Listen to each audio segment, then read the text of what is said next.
All right, everybody approve the recording. So did everyone have a great Fourth? All right. May the Fourth be with you. Yeah, it was nice. My son and his girlfriend came and spent the weekend with us, and then they came, and my daughter and her husband and grandchildren came over, and Oh, that's nice. yeah, we had a lot of Nice fun. when family gets together. My kids Yeah. are on the West Coast, so I don't get to see them much. Oh wow. Yeah. The west coast of the Eastern Shore. I wish. I wish that I'd be happy even if they were in Florida because I could fly a quick flight or drive, but they're one's in San Diego and the other's in Salt Lake City. When I graduated from college, of course, I won't bore you with this story, but I will tell it quickly. When I graduated from college, I was a busboy in Ocean City. And actually, I was a bartender by then. And me and another guy both graduated. He went to Washington College. I went to Salisbury. And we decided we're going to save our money for the summer and we're moving to the West Coast. Oh no. So we did. We saved our Every money. kid's dream, right? Yeah, we saved our money. And in September, we packed our bags and packed his car and we drove cross country and we stayed at colleges all the way across country. Fun. And then we ended up in San Diego near Mission Beach Yep. and stayed there 2 months. And he got homesick and I didn't have a car. Oh, I you would had no probably, choice. I would probably still be there. So Yeah, it is beautiful. yeah, It's I was ready. expensive, but beautiful.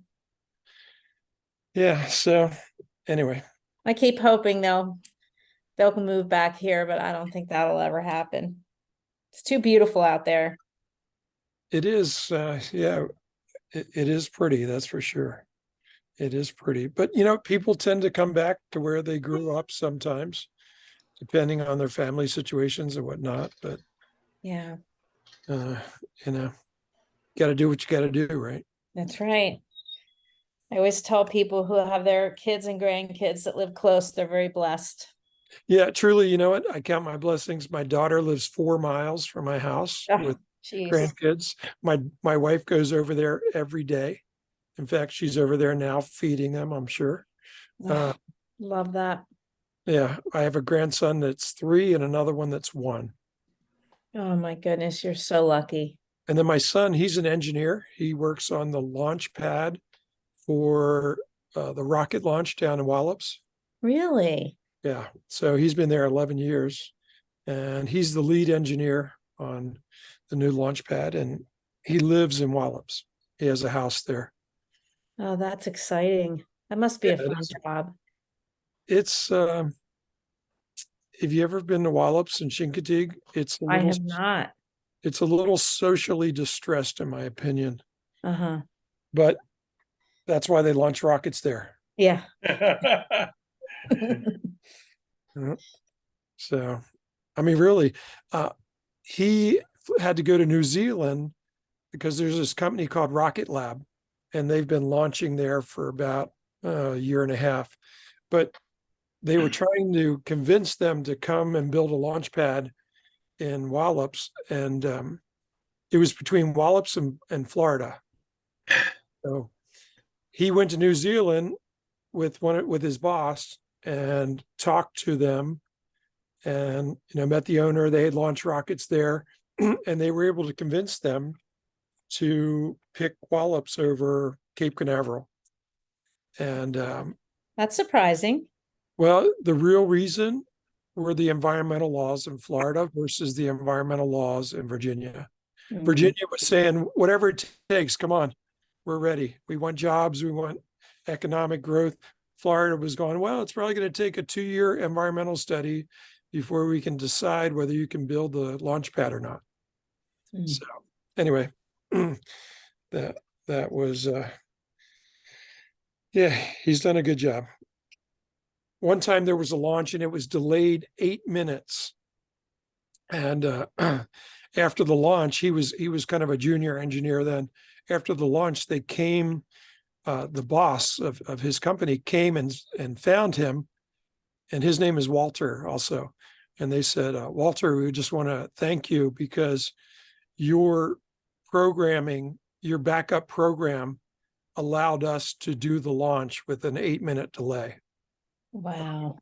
Otherwise, we would have had to scrap the mission for 48 hours, and it would have cost us about $3 million. Oh my goodness. So he was employee of Quite the the compliment. yeah, right. He was employee of the day. So all right, Should enough be for the about that. year, not just the day. Yeah. So yeah, that was pretty cool, I thought. So anyway, what kind of questions do we have? Let's talk about Kim called me, luckily, 10 minutes ago. I got so involved with the 4th of July that I forgot about my obligations for the 5th of July. So I had actually forgotten about today's call. And she says, I know you're getting ready for the call. And I'm like, He's yeah, like, what call? yes, I am. So anyway, what do you want to talk about? She called me to talk about the new condo requirements for Maryland. Okay, that's a good topic. Does anyone know about that? Anyone have any history? Anyone want to enlighten me? I mean, I know about it, and I'll tell you what I know. But I know as of, I believe it's October, that all condos in the state of Maryland, not Delaware, but all condos in the state of Maryland must do a engineered reserve study 10-year program. And what that does is it allows them to plan for the future as far as expenses such as, so here's what an engineer, it would be a civil engineer, most likely, that would do that program and review their budget, do an inspection of their building, require further inspections if they felt it was necessary to check on the integrity of the property. And then they would come up with a budget and a plan and a reserve study to make sure that they didn't have surprises, right? Now, what kind of surprises do you think they're trying to avoid? Special assessments is one, but the biggest one is they don't want the building to collapse like what's been happening, right? We've seen these giant concrete condos, right? Like Florida, right? That's where it started, collapsed, right? And why did it collapse? They had an engineering study, and the engineer said to them, hey, you need to spend some money because you got some rebar problems. And if you don't know what rebar is, it's the metal inside the concrete that holds those buildings together. And that rebar metal is supposed to be encapsulated, but sometimes cracks in concrete and salt air infiltrate and get to it, and over time it rusts. I have a boat, and I launched the boat on Monday, right? We launched the boat. My son was here. I said, hey, I need a little help. So we launched the boat. When I pulled the boat went in the water fine. When I pulled the trailer out, it had rusted and one of the supports fell off. I'm like, great, right? And what's that? Rust, right? Metal, right? Over time. So what they're going to do is they're going to say, hey, we need in Maryland, right? And I see Terrence McGowan on the call, and I'm sure he can pitch in, and he probably knows this as well. But we need to do a study to see what kind of shape your building is in. And it's required of every condo in the state of Maryland, and it's supposed to be done by October 1st. Guess No, that's something. Yeah. Guess what? That's not happening. Yeah. And if it is happening, it's slow. Every engineer I know is booked solid. Mm. How many? And they don't have a lot of free time, right? And they have to have a specialty, and also condos want people with experience. So those guys are even in more demand if they have any experience. right? So they work with inspectors and all sorts of people, right? Because it's not just the concrete, it's not just the rebar, it's the roof, it's the elevators, it's the parking lot, it's the swimming pool, right? It's like a house, right?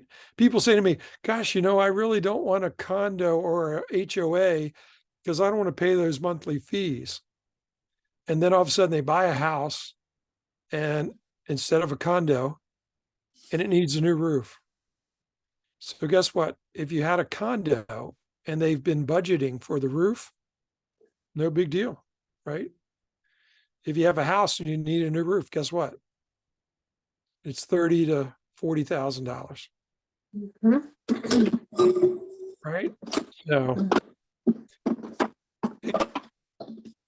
hey, Carla, I'm getting a little background noise from you. There we go. Thank you. So, that's the difference. I have a friend and he's retired now, but he used to own a management company. And he used to say to me, Walt, there's two ways that we look at management. One is we pay as you go, right? We keep the fees as low as possible. And then when we have a problem, we assess. Everyone pays their share, right? He said, or we do a reserve study, we raise the condo fees, and unless there's an extreme emergency, we're covered, right? We've planned and kind of calculated for the replacement of things. So what does this have to do with you, right? What's it got to do with you? Well, if you don't sell condos, doesn't really have a whole lot to do with you. But if you've ever worked in Ocean City, you're going to sell condos because guess what? There's 95% of the buildings in Ocean City are condos, over 50,000 condos in Ocean City, right? So that's where I learned to sell property, right? When I first got my real estate license a long time ago, I worked for a company in Ocean City and we sold condos all day long, condo, condo, condo. In fact, so we got to know the rules and the regulations. And what happens in Maryland, it's kind of like Delaware to Kiowa, right? Is that Maryland, you have a right of rescission. You have 7 days to review the documents and decide if you still want to buy, and you can back out of your contract for any reason and hopefully get your deposit back, right? And why is that? Because when you're buying into a group and a condo with shared maintenance and shared budgeting and shared common areas, you want to make sure you know what you're getting into and what is it you're going to be paying and what kind of plan do they have. And for a while there, they were like, some have plans, some don't. Some use professional property managers, some don't. Now they've kind of made it so everyone's going to have this study and kind of have a professional plan for the future, whether it's 2 units or 400, right? Now, you know what I like about the 400 units? What I mean by that is there's 400 units in one building, right? And that would be Sea-Watch in Ocean City. Sea-Watch 100 and I think 17th Street.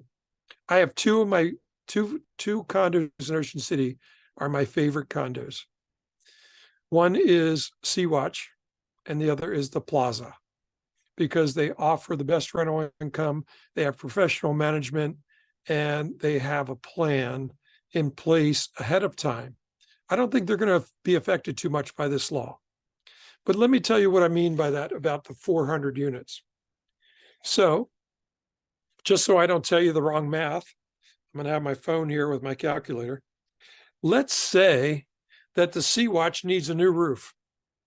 And let's say that roof is $2 million, right? You heard me, 2 million, right?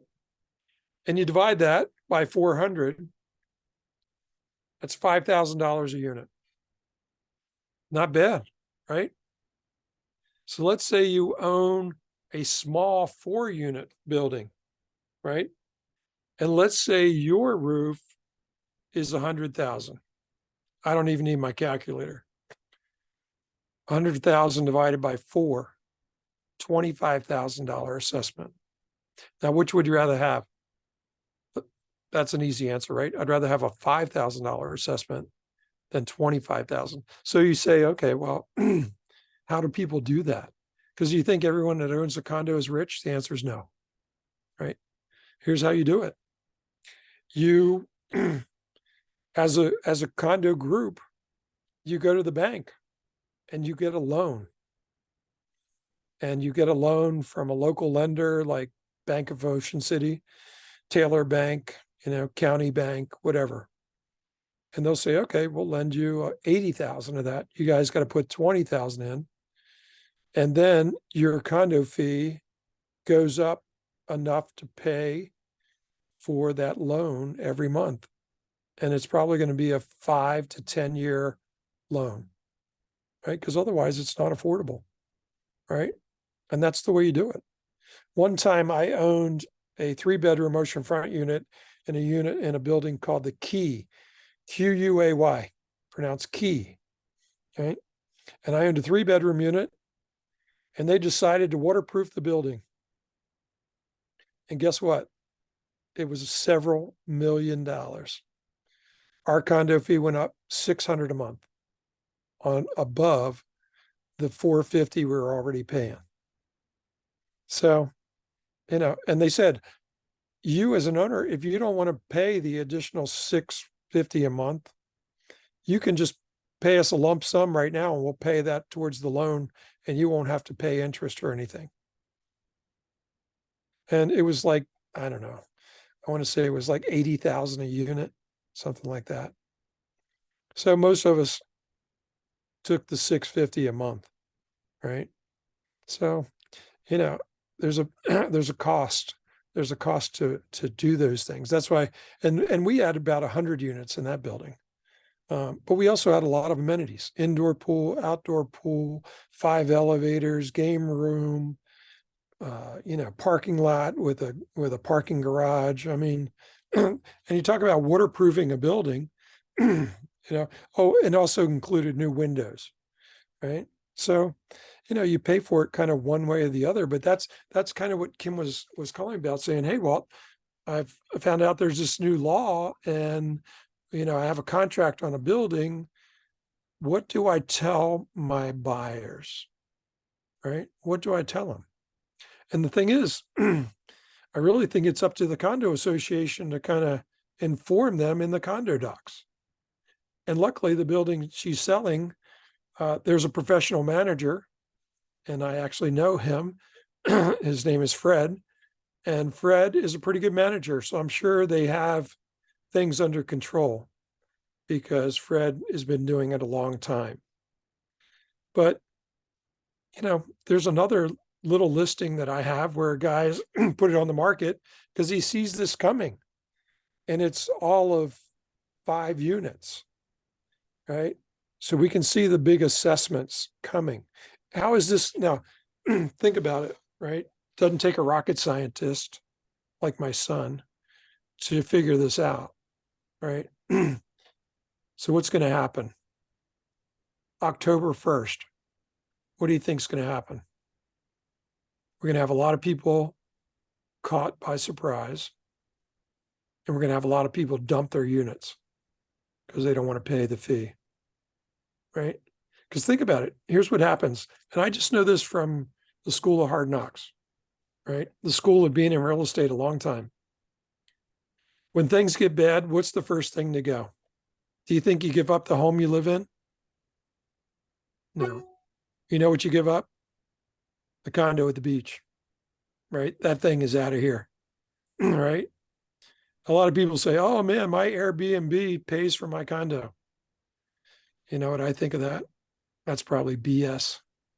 I've owned a lot of condos. I've never, ever, ever been able to cover the expenses with rental income. My favorite condo, I owned a unit on 62nd Street, and it was an oceanfront 2-bedroom. And I figured out the expenses. It cost me $42,000 a year to own that condo. The most I ever got in rental income was 20 grand. Right? That was, so you know what it was? Luckily, I was making a lot of money. So it was a tax write-off, right? And luckily it would appreciate it over time. And when my kids were growing up, they used to say to me, Dad, we never go anywhere. That's because we lived in the condo all summer for 5 years. That was our vacation. I tried to explain that to them, but they hung around with the jet setters that went to Aspen and whatever. And I was like, you know what? I can't keep up with the Joneses. This is our vacation. Enjoy your condo at the beach. And they did. Looking back, you ever look back and say, gosh, my parents weren't so dumb after all, right? Sometimes, right? Not a lot, right? But seriously, but that condo was expensive, right? That condo was expensive. Those condos in Ocean City are expensive, right? And I know Airbnb. Here's what I want you to do. Look up on Google after this meeting, Air, B, and Bust, and see what pops up. And you know what's going to pop up? That Airbnb is doing well as a company, but owners are suffering in rental income because their incomes are dropping. So their income is dropping because the inventory of rental units has gone up and the demand hasn't met the rental demand has not kept up with the number of units. So we're starting to see people that, that had COVID years, right? Where they were making more money than they ever thought. And here's what happens with people in real estate. They get in real estate and they have a really good 3 or 4 or 5 years. And then the market shifts. And they never saw it coming. It's happened. I've been through probably 3 cycles like that now. So, and I tell people, put money away for a rainy day because it's coming. And they just think that it's going to be multiple offers for the rest of my career. And I can tell you what, it's not, right? This new condo rule is going to definitely create inventory, right, of second homes, right? Now we have some people that want to live at Ocean City and live at the beach, right? But not very many. When I was a young bachelor, I had a condo in Ocean City and I lived there and I loved it because I could walk to 5 nightclubs that were near my condo, right? And I did that. I didn't have to drive. I was young and single. Then I got a wife and she got pregnant. And guess what?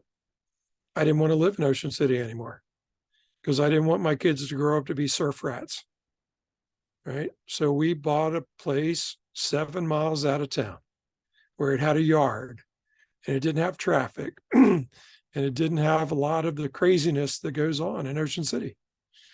So, people want to live in Ocean City. That's great. But Ocean City is a party town.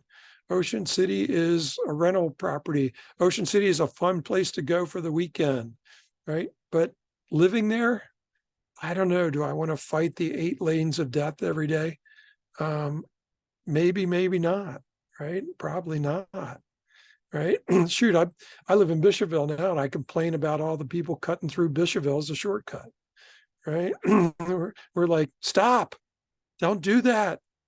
Go into Ocean City, take the Route 90 that's backed up for 5 miles, right? Somebody posted a picture of the back road that goes through Bishopville into Route 90, and it was backed up 2.5 miles on July 4th. So, welcome to the beach, right? So, and we used to always say, when I used to have an office on 40th Street in Ocean City, and then I had another office on 82nd Street. And on July 5th, like today, I would be driving in Ocean City and there would be a steady line of cars driving away out. As I was coming in, they were all going out and I would wave and say, thanks for coming and spending your money. See you next year, right? Because we had a rental business too, right? And in fact, the building that Kim called me about, we used to be the rental agent for that building when it was a timeshare building.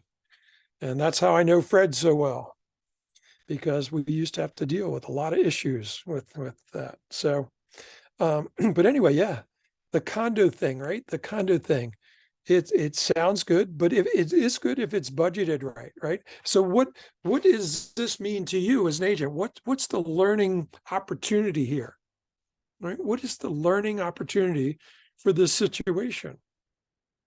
And it is to prepare your buyers to look and maybe dig a little deeper. Maybe they make a call to the management company and say, hey, I'm buying a condo on, 132nd Street. And I know you manage it. What do I need to know as a new owner? Right? Are we ready for this new October 1st law? Right? Are we prepared? What are the reserves that we have? When was the last engineering study that was done on our building? Right? What do I need to know? Right? And they're going to tell you, hopefully, right? Because that's what you got to look at. And you kind of need to do it in that 7-day rescission period of when you receive the documents. During that time period, you have 7 days in which you can back out. No, it's Walt, not. I'm sorry. Go ahead. I may have missed it. I'm sorry if I did, but I understand it's October 1st. Does that mean how much time do they have to get the engineering study done? October 1st. So all condo associations know right now that by October 1st, they have to have the engineering study completed. Probably if they have a professional manager. But if they're a mom and pop, oh, 4 of us own the unit, I'll be the president, you're the treasurer, maybe not. That's going to be a problem. Yeah. It's definitely going to be a problem. Yes. Thanks.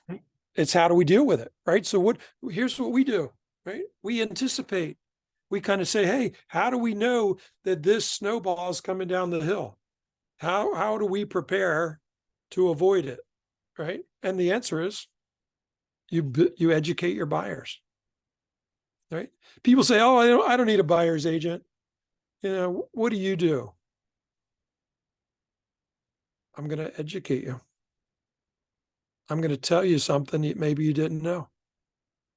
I'm going to give you experience from my broker, from my past dealings, and I'm going to say, maybe this is what you should look at. And if you don't think that those kind of tips and conversations don't create loyalty, you're kidding yourself. I have people that dealt with me 25 years ago that try to find me now because they want to buy something else. And maybe you guys don't have that loyalty, but I do, right? I don't have a problem getting leads, right? I have a database of 5,000 people. And even when I'm on vacation, I'm not on vacation, right? I had 5 emails yesterday. People wanting to know about properties. Happy 4th, right? Yeah, excuse me, my grandchildren. I'll be back out of the pool in a minute. Pop-up's got to take a phone call, right? That's real estate, right? But that's what we do. But you know what? I answer people and I give them honest answers and I don't try to sugarcoat it. Because you know what? That golden rule, treat others as you want to be treated. I try to be proactive on that deal and say, hey, you're buying a little condo here. Have you really thought about this new law that's happening? Have you really considered that maybe you should think about this? Do you have an extra 50 grand to spend on the unit in case it needs a new roof right now? Or they got to hire an engineer to tell you need a new roof, right? Because that's what's happening.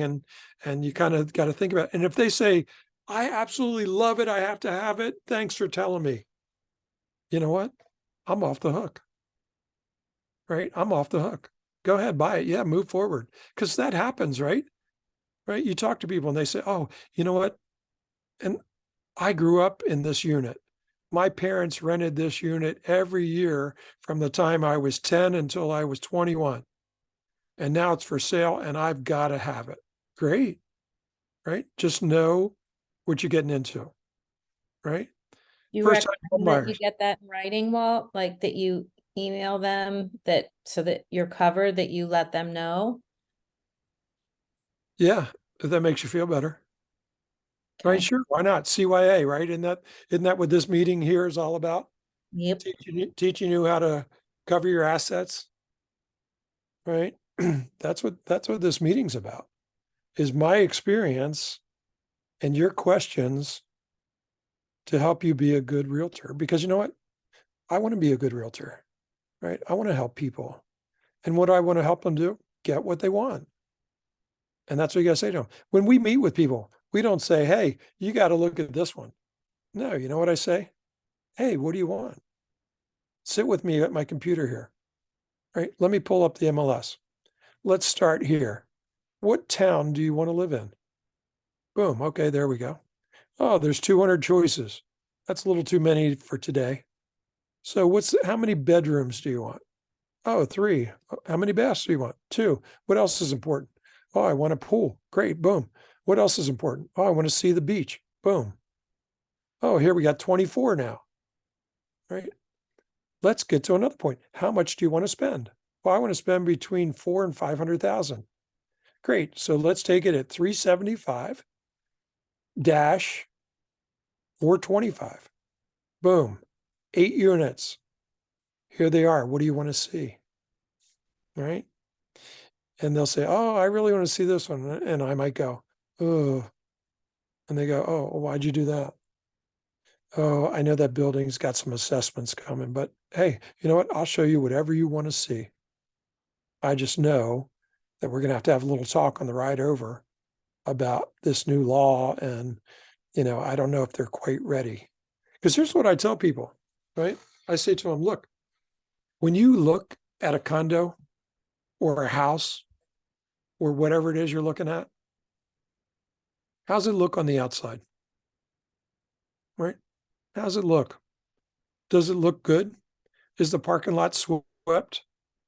Are there any cracks in the asphalt? Does the building need to be painted? Does it look like the elevator's in good shape? Is the trash can emptied outside? Because you know what that tells me? It's a well-managed building. You know what it tells me when I see that other stuff? Gonna have to spend a little money. Are you good with that? Does it mean the building can not turn around? No. It's only money, right? It right? And people buy them, right? And say, oh, yeah, I'll fix it up, right? I wish I could put in my listing description, HGTV special, right? Because what does that mean? It's a fixer-upper. Come on down, do your thing, right? That's what you need, right? And here's what you want to think about, right? So let's take this to another extreme. Let's take this to first-time home buyers, right? How much money do you think they have to spend on the extras, right? When you're showing that family around or that couple or whatever, right? How much extra money do you think they have to put into this? Why do you think FHA and VA do an inspection and require lender repairs? Because they know their people don't have a lot of extra money in most cases, right? That's why they're gone with those programs. And you know what FHA and VA says? We don't really want to own this house. So we're going to make sure the roof isn't on its last shingle. We're going to make sure the well is potable, meaning it has drinking water, right? We're going to make sure that the rainwater drains away from the house at a 35-degree angle, right? That's why they do those things, right? That's why they say, hey, they need you to fix this. That's why it has to have railings and gutters and, things have to be in working order because they know that their buyers, either first time or veteran or whatever, they may not have a lot of extra. They may not have that 20 grand for a new roof, and 20 is a cheap one, right? But still, they may not have that money. So you have to understand where they're coming from, right? Right. What if, I have a question, what if these little mom and pop places that manage, it's a 6-unit building and they manage it themselves and they don't conform, they don't have this reserve study done by October, especially since all the engineers are booked. what happens then? Are they like fined or? No, they just need to get it done as soon as possible. And they're going to be red flagged because who's going to pick up on that? Who do you think about it? Think about the process. Lender. The lender. Thank you very much. That's the answer I was looking for. Yeah, The Walt, lender's Walt, gonna, Walt, can I say something? please. I'm not sure what we're doing, Maryland Realtors wise, because I've got some phone calls into some people on our the legislative committee to see if we were trying to get adjustments made in the bill, because when they passed it, they were looking at places like other places around Maryland, like Towson, where they might have a couple of condo buildings. We brought up the fact that just the sheer number of condo buildings in Ocean City made it a time frame nightmare. Their reply was, well, that's why we're doing it. And we came back and said, well, there's not enough time. There aren't enough people for the town of Ocean City and the condo associations to comply with your time frame. So we're still working on trying to get adjustments or some changes in the bill, number one. Number two is, you're right, there is no registry, there are no reserve study police, but yeah, the people who it's going to come back to the insurance companies who are saying, we're not going to insure you, which means then the lenders say, we're not going to lend on you. So they're the people who it's going to come back to us as agents first. But we are still trying to address it. But then, of course, we don't go back into session until January. So there's a time frame there that we have to cover. But yeah, it's more the insurance companies, and then it's the lenders, and then it comes back to our buyers and to our sellers. Jerry, thank you. I mean, that's that's exactly what we need to know. So here's what's going to happen. They've passed a law. It's kind of like the marijuana law. Hey, fire up that blunt, but we're not sure where you can smoke it. Right? That's what we have going on right now. Ocean City's gone, oh my gosh, we're going to have people smoking marijuana on the streets.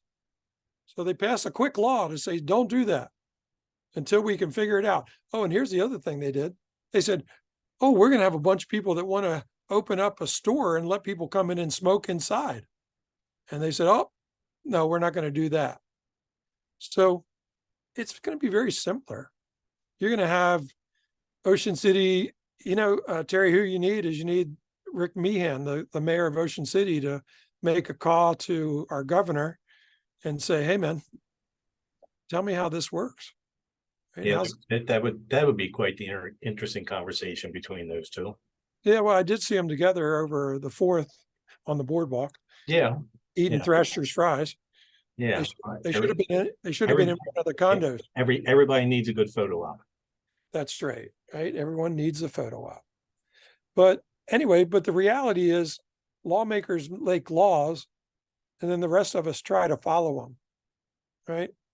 And right now, we're in that quandary of, this is impossible.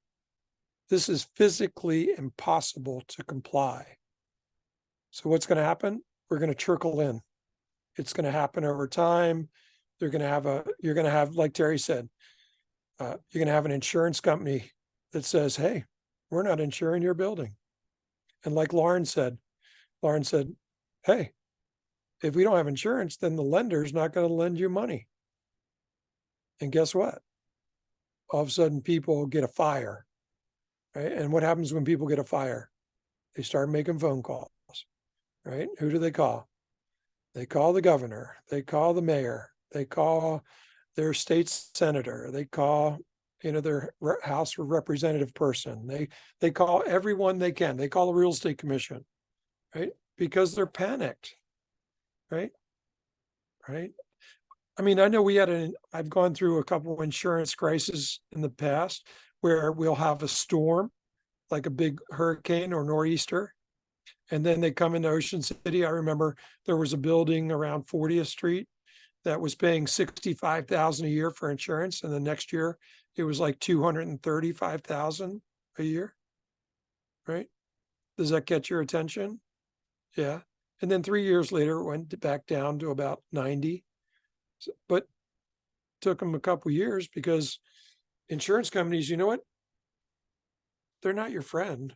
You might think they are, right? But when they get overwhelmed with claims, you know what they do? They don't pay, right?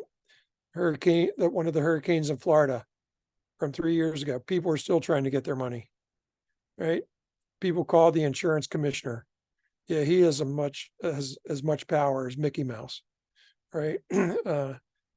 Right. So it's the market, right? It's the market. It's what's happening. So here's our job. We have to put our ears out like this a little bit and listen to the news and see what's going on. And then try to think about how's that going to affect my business. And if you can do that, you're going to be a good realtor, right? Because that's what it takes. Pay attention. People say to me, Walt, why do you subscribe to that financial website? Because they give me insight, right? And it's a business write-off, right? I write that stuff off. I ain't doing that for free, right? I need a write-off. I write it off. But I read it, right? I read it and it tells me about insurance. It tells me about collapsed buildings. It tells me about lenders. It tells me about companies that may be on the edge of going out of business, right? And if you know those insights, and if you pay attention to that, then you're kind of going to know and not be surprised when it happens. Right? What You other still questions? own condos, Walt? I own one condo still, and it's a commercial office. And guess what? Those are exempt from the law. Mm. It's nothing big. Don't get too excited. I rent it out, and I have a medical billing company that's my tenant, and they just gave me notice that they're going to be out August 15th. But they've been there 5 years. They've been, talk about an ideal tenant. I meet them once a year. I give them 13 deposit slips, and they put the money in the bank. So now I have it up for lease again, and I'll find another tenant. Maybe I'll get a realtor. Hey, Walt, Lauren Yeah. again. Go ahead. So you were talking about the mom and pop shops, the small ones, small buildings that manage themselves. There's probably, if you would agree, 50%, if not more, are handled that way in Yeah. town. So That's I fine. know that I have represented sellers of buildings before where I did their financial spreadsheet for them because they were not even aware that they had to keep such an item, right? So do you think that we should go back to some of those old prospects and say, hey, here's what's forthcoming. Are you aware of it? Give them heads up. I think it would help all of us, don't you? Sure. I mean, that might be your farm, right? You farm people and say, hey, Exactly. I have a guide here. Don't do it for them though. I have a guide here that you need to follow to kind of help you get compliant. Oh, and by the way, here's the law. If you have any questions, give me a call. I'll tell you how we've handled it on other units I've sold. Right? I mean, that's a great doorbuster, right? Get you in the door.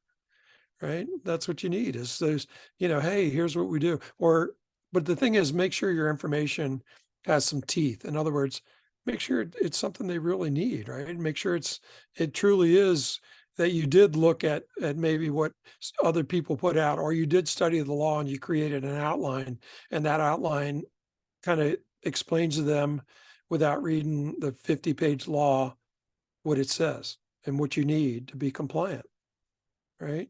Because if you read the condo resale package in Maryland, if you have less than 7 units, the disclosure is a lot less than if you have more than 7, more than 6,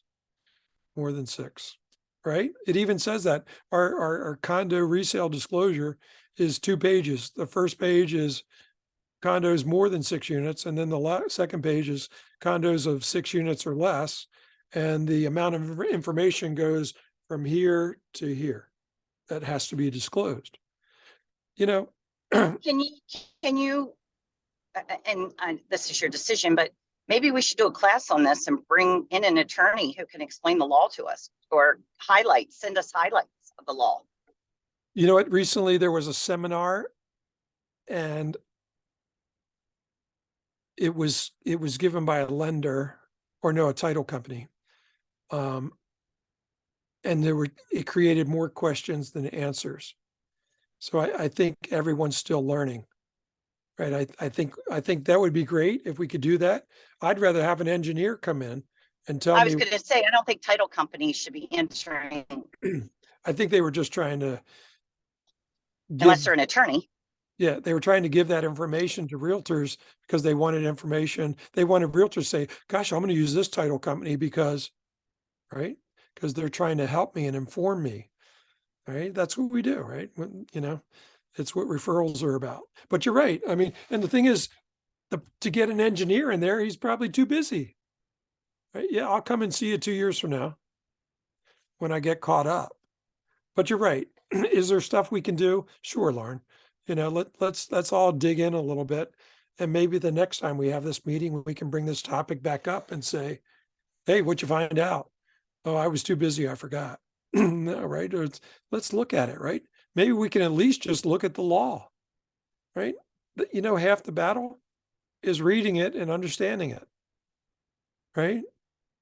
That's half the battle, right? How many people don't read their contracts and start telling us this is the way it is, and we're like, did you read that?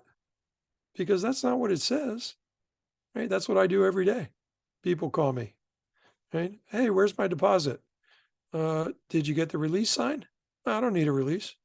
Yeah, you do. Oh, who said that?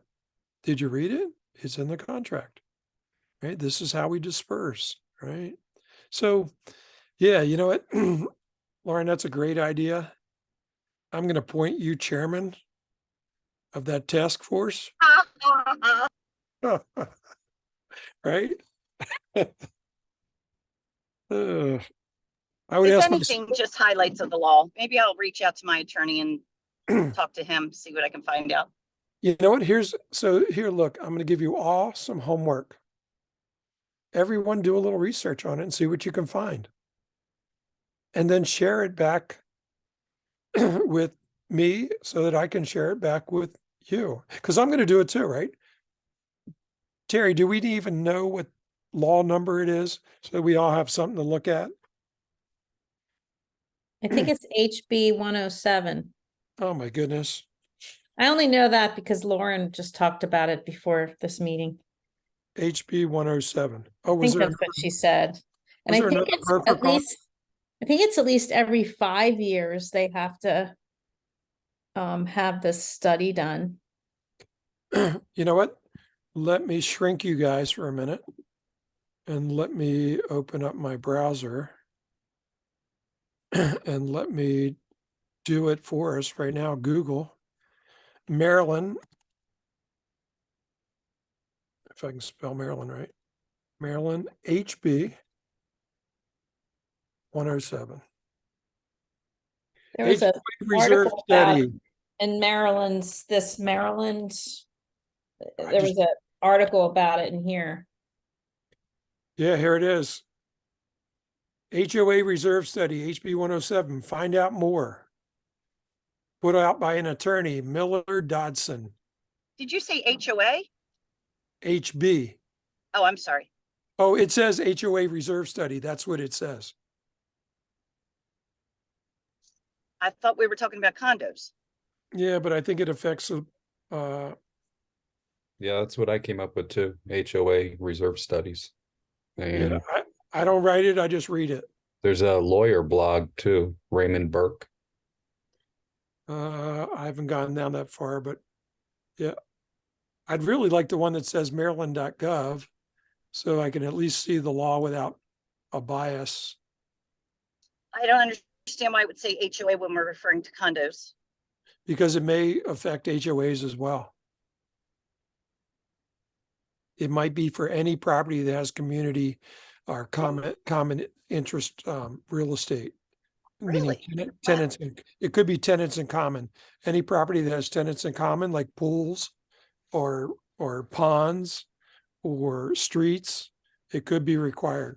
Now, I don't know that for sure. That's just my guess, but my guess is based on the title that we just got from, here we go, legislation. I'm not seeing, I mean, there's plenty of articles here. Maryland, Well, yes. it has affected our small community here in Delaware.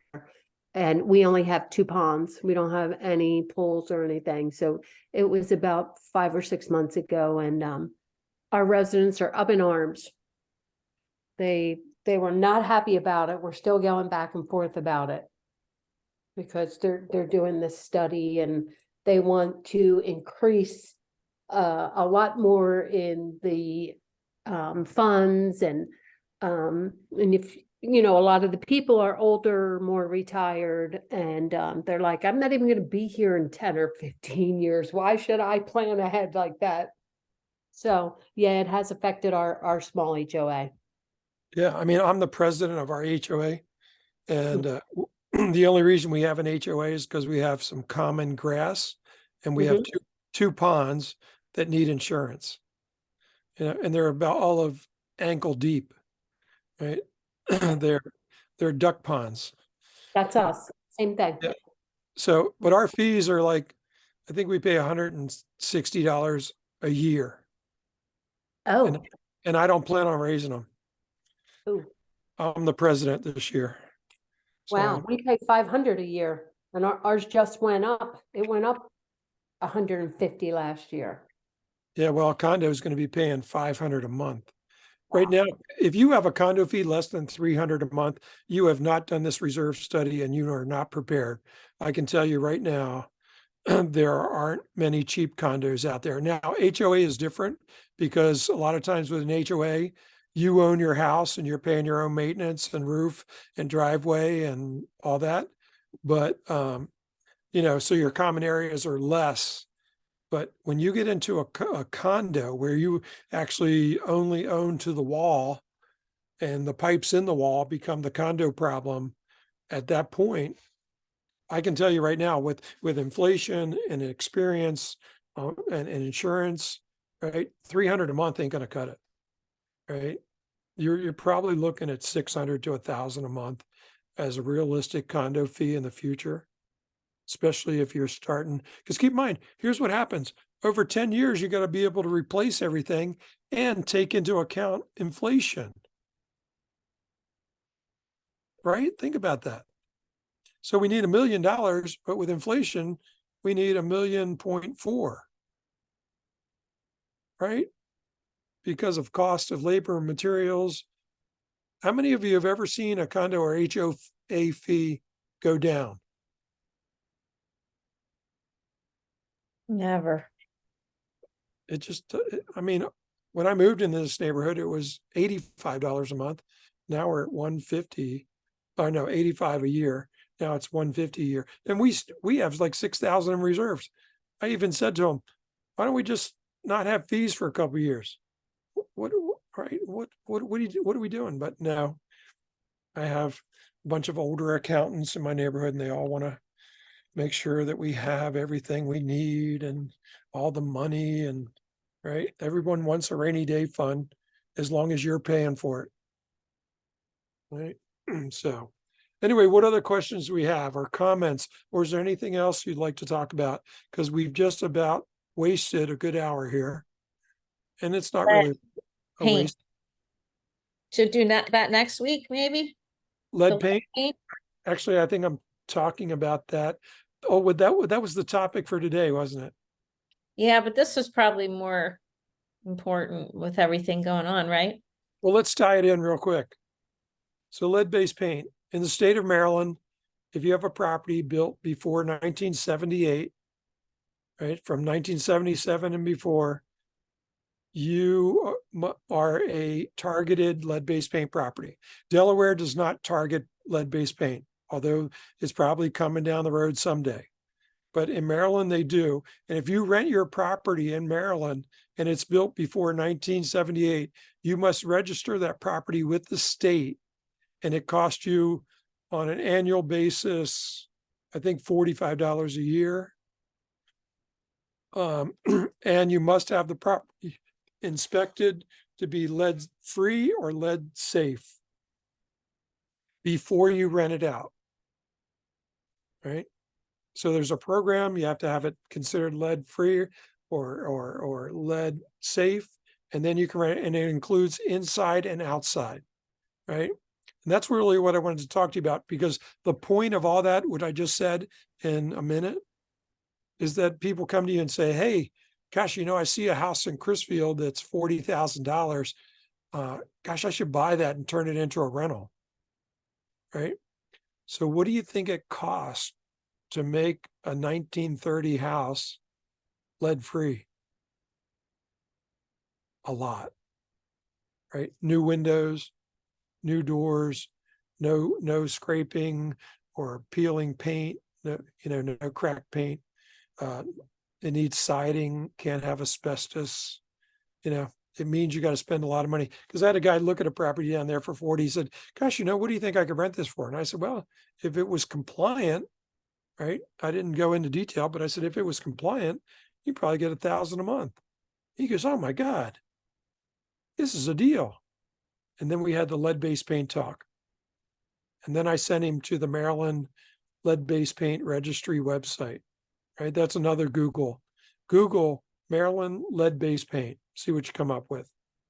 And it will educate you to understand why these properties are not being purchased or fixed up, because for that guy to buy that property for 40 grand, it was going to cost him about 100 to get it compliant. So then he had 140,000 into it and is going to rent for 1,000 a month. The return just became a lot different, right? The ROI, right? The return on investment. Does right? that include short-term rentals too, if you have a condo that was built before 1978? So here's the answer. At first, they looked at that law and they passed it, kind of like they did with this condo reserve study. And then they found out that that was going to be way too much. So now they exclude vacation rentals or any rental under 100 days. But they don't really pay attention to that a whole lot, because most rentals in Ocean City, especially seasonal rentals, like for your help, are 120 days. So they really haven't caught on there that there's this gap, that really a seasonal property in Ocean City is supposed to be lead-based paint compliant. And when I teach that class, I have a lead-based paint class that I teach. We have that discussion about the states not really keeping up with the law. And they seem to be ignoring that 20 days of rental because Ocean City is a giant cash monster for the state. I used to kid around and say, well, here's what we do in Ocean City. We take these big tractor trailers and fill them up with cash and drive them over the bridge, right? Because we definitely pay more than we get, right? Between the room taxes and real estate taxes and sales tax and liquor tax and tax on tax, right? We definitely pay more than we get. But so it becomes political, right? And that's when I said, and Terry mentioned that that's a funny photo op between the governor and the mayor, but that's kind of what it's going to be. It's going to be a political thing, because all of a sudden Rick Meehan, who is a realtor, right? He's been in a few of my classes, right? And I love seeing Rick. He's a great guy.